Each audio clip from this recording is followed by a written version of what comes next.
கால் தண்ணியை நிரப்பி அதில் சின்ன ஓட்டை போட்டு ஒரு ஸ்டாவை சுருவி வச்சிடணும்.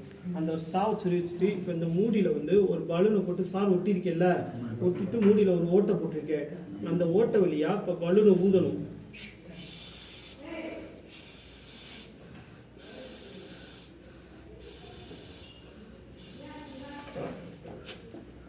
இப்போ பலூனுக்குள்ள என்ன இருக்கு? காத்து சார். பலூனுக்குள்ள என்ன இருக்கு? காத்து இருக்கு.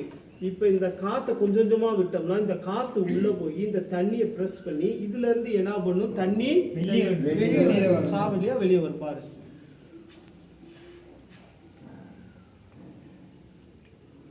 தண்ணி வருதா? வருதா? வரல சார். ஏன் வரல? அது காத்தை என்ன பண்ணிருக்கேன்? முடிச்சிருக்கேன். நம்ம காத்தை விட்டோன்னு என்ன நடக்குதுன்னு பாரு. தண்ணி வெளியே வருது. அந்த காத்து இருக்கிறது வரை எல்லா தண்ணியும் வெளியேறிடும்.